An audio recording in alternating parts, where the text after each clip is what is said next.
Assalamualaikum warahmatullahi wabarakatuh. Hai Sobat Smart, kembali lagi di Smart 81 Channel, pusat informasi dan tutorial. Pada video kali ini kita akan melakukan pembahasan soal pretest untuk kompetensi pedagogik. Ini diperuntukkan bagi Sobat Smart yang sedang dalam proses pendaftarannya PPG dalam jabatan tahun 2023. Baik, seperti yang Sobat Smart ketahui bahwa untuk pretest PPG ini sendiri itu nantinya terbagi ke dalam 3 bagiannya. Ada kompetensi pedagogik, kemudian ada esensi ilmu profesional, dan akademik. Kita langsung saja, pada kesempatan kali ini kita akan membahas tentang kompetensi pedagogik. Mari kita mulai untuk soal nomor 1. Di sini Sobat Smart bisa melihat soal nomor 1, pendekatan pembelajaran yang mendorong siswa untuk aktif terlibat dalam proses pembelajaran disebut A. Pendekatan ekspositori, B. Pendekatan konstruktivis, C. Pendekatan behavioristik, D. Pendekatan sinkronis, dan E. Pendekatan transformasional. Silahkan Sobat Smart, kira-kira menurut Sobat Smart jawaban yang benar adalah?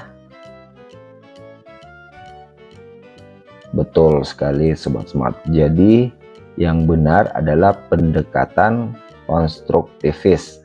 Seperti yang Sobat Smart ketahui bahwa pendekatan konstruktivis itu mendorong siswa untuk aktif terlibat dalam pembelajaran, membangun pengetahuan melalui pengalaman dan interaksi dengan lingkungan belajar.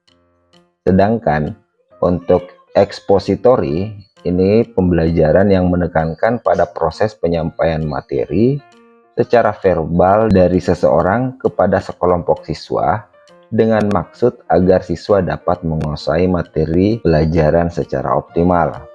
Kemudian untuk pendekatan behavioristik itu seperti yang Sobat Smart ketahui merupakan pendekatan terapi tingkah laku. Lalu ada pendekatan sinkronis, berarti menyempit dalam waktu dan melebar dalam ruang. Kemudian yang terakhir, pendekatan transformasional itu adalah sebuah proses yang mengubah dan mentransformasikan individu. Jadi pendekatan ini berhubungan dengan nilai-nilai, etika, standar, dan tujuan-tujuan jangka panjang. Untuk itu, pada soal nomor 1 ini, jawaban yang paling tepat yang menggambarkan pendekatan pembelajaran yang mendorong siswa untuk aktif terlibat dalam proses pembelajaran, yaitu pendekatan konstruktivis. Baik, kita beralih ke soal nomor 2. Salah satu prinsip dasar dalam evaluasi pembelajaran adalah A. Menilai hasil akhir saja, B. Tidak memberikan umpan balik kepada siswa, C. Menggunakan metode penilaian tunggal, D.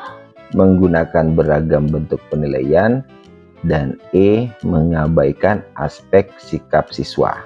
Menurut Sobat Smart, jawaban yang benar adalah betul, menggunakan beragam bentuk penilaian.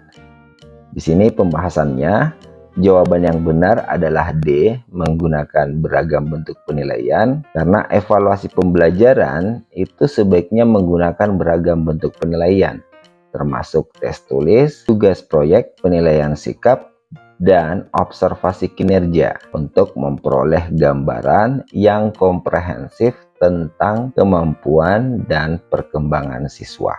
Selanjutnya untuk soal nomor 3. Strategi pengajaran yang mendorong siswa untuk berpikir kritis dan kreatif adalah A.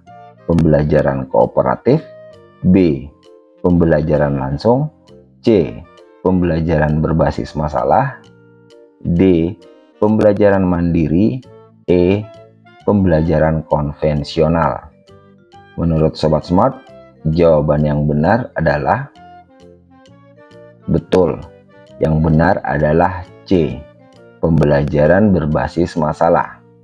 Karena pembelajaran berbasis masalah melibatkan siswa dalam pemecahan masalah nyata, mendorong mereka untuk berpikir kritis, kreatif, dan mengembangkan kemampuan berpikir analitis.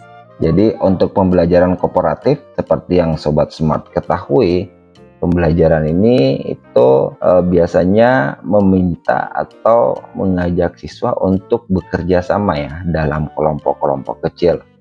Kemudian untuk pembelajaran langsung itu pembelajaran yang dirancang khusus untuk menunjang proses belajar siswa yang berkaitan dengan pengetahuan deklaratif dan pengetahuan prosedural. Untuk pembelajaran mandiri, seperti yang Sobat Smart ketahui, ini merupakan strategi pembelajaran pendidikan kesetaraan yang dilakukan secara individu maupun kelompok di luar pembelajaran tatap muka ataupun tutorial.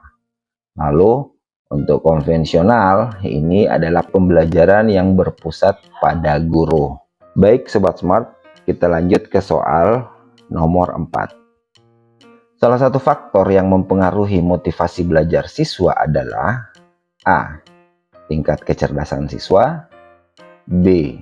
Tingkat keterampilan guru, C. Iklim belajar yang kondusif, D. Fasilitas fisik sekolah, E. Pilihan mata pelajaran. Menurut Sobat Smart, untuk soal nomor 4 ini jawaban yang benar adalah betul. Yang benar adalah C. Iklim belajar yang kondusif. Di sini mungkin Sobat Smart bisa saja terkecoh, bisa saja memilih tingkat keterampilan guru atau fasilitas fisik sekolah, dan bisa juga pilihan mata pelajaran.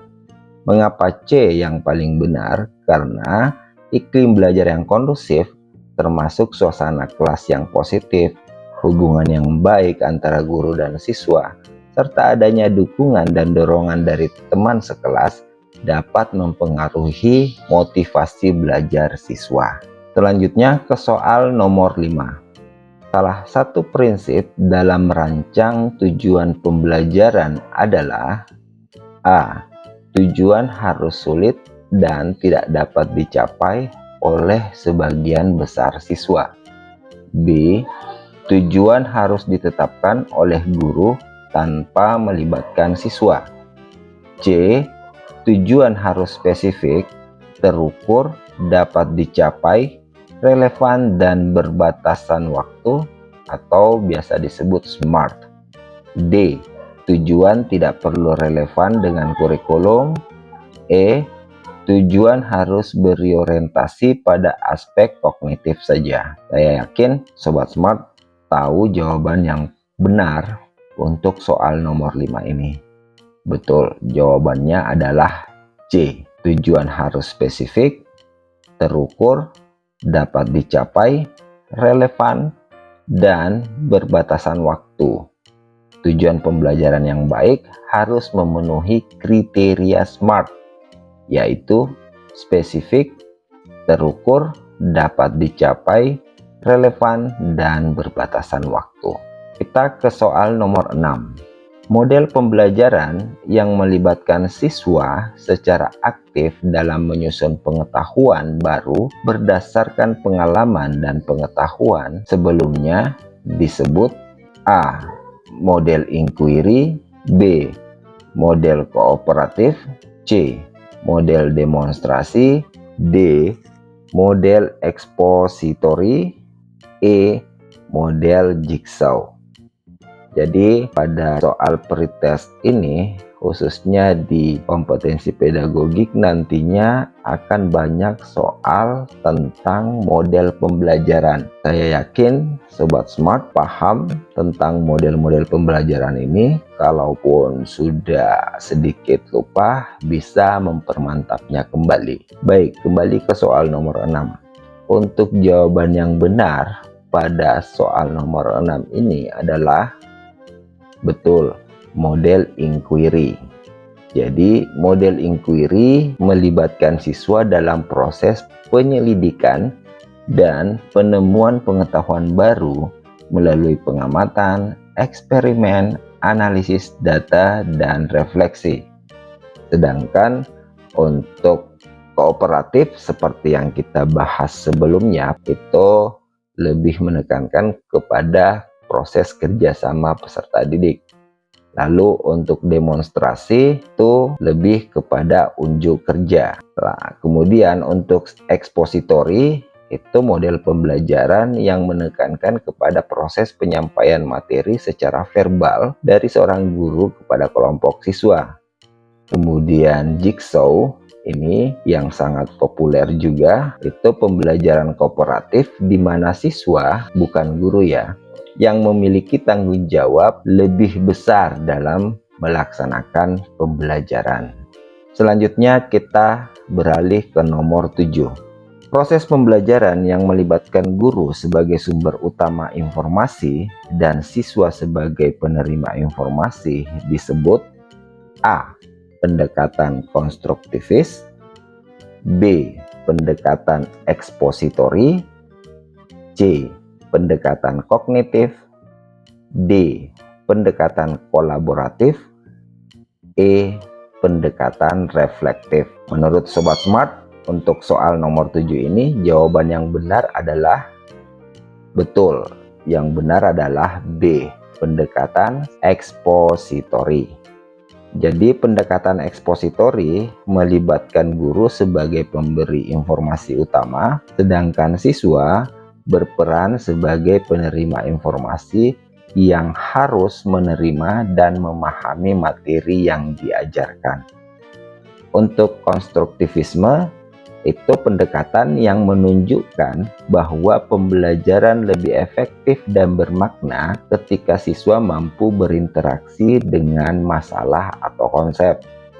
Kemudian ada kognitif yang menekankan bahwa tingkah laku adalah proses mental di mana individu aktif dalam menangkap, menilai, membandingkan, dan menanggapi stimulus sebelum melakukan reaksi. Ini yang sering kita lihat atau yang sering kita buat dalam rencana pembelajaran. Jadi ada C1 sampai C6 ya. Pengetahuan, pemahaman, aplikasi, analisis, evaluasi, dan mencipta. Untuk kolaboratif, merupakan sebuah proses di mana peserta didik pada berbagai tingkat kemampuan bekerja sama dalam kelompok kecil menuju tujuan bersama. Sedangkan pendekatan reflektif itu merupakan model belajar yang mengutamakan proses berpikir atas dasar refleksi diri, pengalaman masa lalu, dan harapan masa depan. Kita beralih ke soal nomor 8. Penerapan teknologi dalam pembelajaran dapat meningkatkan A. Ketergantungan siswa pada guru, B. Penggunaan metode pengajaran tradisional, C. Keterampilan literasi digital siswa, D. Ketidakaktifan siswa dalam kelas, E. Keterbatasan akses siswa terhadap informasi. Ini adalah soal yang sangat gampang dan saya yakin Sobat Smart paham jawaban yang benar untuk soal ini. Betul, jawabannya adalah C. Keterampilan literasi digital siswa. Jadi keterampilan ini lagi marak-maraknya digalakkan mulai dari atas sampai ke tingkat bawah. Karena penerapan teknologi dalam pembelajaran dapat meningkatkan keterampilan literasi digital siswa, memperluas akses mereka terhadap informasi, dan memfasilitasi kolaborasi dan komunikasi yang lebih baik. Selanjutnya, soal nomor 9. Prinsip kesetaraan dalam pendidikan mengacu pada A. Memberikan perlakuan yang sama kepada semua siswa, B. Membagi siswa menjadi kelompok berdasarkan kemampuan akademik, C. Menekankan perbedaan antara siswa yang berprestasi dan siswa yang tidak berprestasi, D. Mengabaikan perbedaan budaya dan latar belakang siswa, E. memberikan kesempatan yang setara bagi semua siswa untuk belajar dan berkembang. Untuk soal nomor 9 ini, jawaban yang benar adalah betul, E. Memberikan kesempatan yang setara bagi semua siswa untuk belajar dan berkembang. Prinsip kesetaraan dalam pendidikan mengharuskan pemberian kesempatan yang setara bagi semua siswa, tanpa diskriminasi berdasarkan ras, gender, agama, atau latar belakang sosial. Selanjutnya, kita beralih ke soal nomor 10. Salah satu strategi dalam mengelola kelas yang efektif adalah A. Mengabaikan kebutuhan individu siswa. B. Menggunakan hukuman fisik sebagai sarana disiplin. C. Menjaga suasana kelas yang positif dan inklusif. D. Mengekspresikan preferensi pribadi dalam pembelajaran. E. Mengontrol seluruh aktivitas siswa secara ketat. Jawaban yang benar untuk soal nomor 10 adalah betul, C. Menjaga suasana kelas yang positif dan inklusif. Strategi yang efektif dalam mengelola kelas adalah dengan menjaga suasana kelas yang positif, inklusif, dan mendukung kebutuhan individu siswa, sehingga mendorong belajar yang efektif dan kolaboratif. Baiklah Sobat Smart, sampai di sini dulu pembahasan soal kita.